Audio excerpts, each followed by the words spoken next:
नमस्कार मित्रांनो, तुमच्यासाठी जबरदस्त जॉब वॅकन्सी घेऊन आलेलो आहे। महाराष्ट्र शासन सामान्य प्रशासन विभागामार्फत आजची वॅकन्सी निघालेली आहे। या ठिकाणी तुम्हाला अर्ज करण्यासाठी कुठल्याही प्रकारची फीस पेमेंट करायची नाही। परीक्षा देखील तुमच्या ठिकाणी होणार नाही। तुम्ही महिला असाल पुरुष असाल दोघं या ठिकाणी अर्ज करू शकता। वयोमर्यादा तुम्हाला 65 वर्षापर्यंतची या ठिकाणी देण्यात आलेली आहे। अर्ज करण्याची शेवटची तारीख 27/12/2024 या ठिकाणी आहे।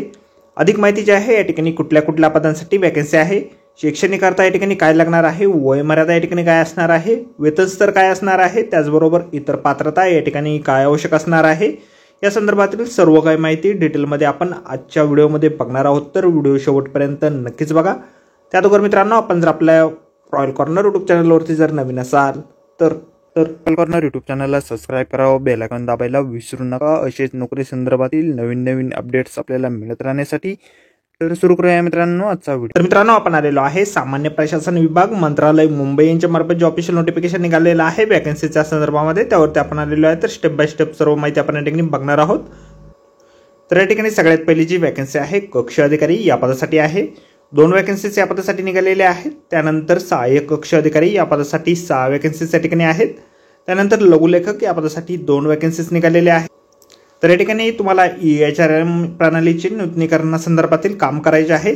त्याचबरोबर वैद्यकीय खर्च परिपूर्तता संग्राम रजा सवलत LTC घरबांधणी व इतर अग्रिम यासारखे नवीन मॉड्यूल तयार करणे व त्यांचे प्रमाणीकरण करण्यासाठी तुम्हाला कक्ष अधिकारी या पदासाठी काम करायचे आहे।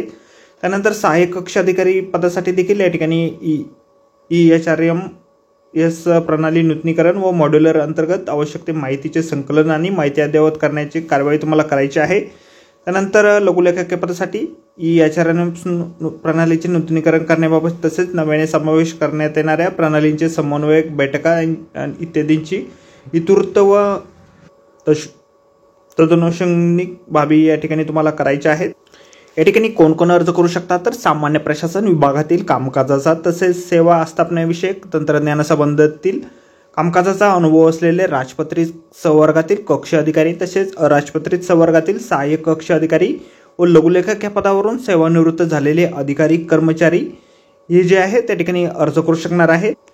या ठिकाणी तुम्हाला कक्ष अधिकारी, सहाय्यक कक्ष अधिकारी व लघुलेखक या पदावरील किमान 3 ते 5 वर्षाचा अनुभव या ठिकाणी असणं आवश्यक आहे। उमेदवाराला मराठी व इंग्रजी भाषेचे चांगले ज्ञान असणं आवश्यक आहे। उमेदवारास तंत्रज्ञानाचे चांगले ज्ञान या ठिकाणी असणं आवश्यक आहे। वयोमर्यादा तुम्हाला 65 वर्षापर्यंतची या ठिकाणी आहे। त्यापेक्षा अधिक वय तुमच्या ठिकाणी नसायला हवे। उमेदवार मुंबई अथवा लगतच्या जिल्ह्यात राहणार या ठिकाणी असणं आवश्यक आहे। अर्ज जे आहे तुम्हाला या ठिकाणी ऑनलाईन पद्धतीने करायचे आहेत। या ठिकाणी ईमेल ID दिलेला आहे, त्यावरती तुम्ही तुमचे ॲप्लिकेशन फॉर्म जे आहे त्या ठिकाणी पाठवू शकता। निवड जी आहे तुमची मुलाखतीच्या माध्यमातून या ठिकाणी केली जाणार आहे। नमुना अर्ज जो आहे अशा प्रकारे आपल्याला जाहिरातीमध्येच दिलेला आहे। जाहिरातीची लिंक आपल्याला व्हिडिओच्या डिस्क्रिप्शनमध्ये दिलेली आहे। अर्ज करण्याच्या अगोदर आपण संपूर्ण जाहिरात एक वेळ व्यवस्थितपणे वाचा, त्यानंतरच या ठिकाणी अर्ज करा। तर भेटूया मित्रांनो नोकरी संदर्भातील अशाच पुढच्या व्हिडिओमध्ये। धन्यवाद मित्रांनो।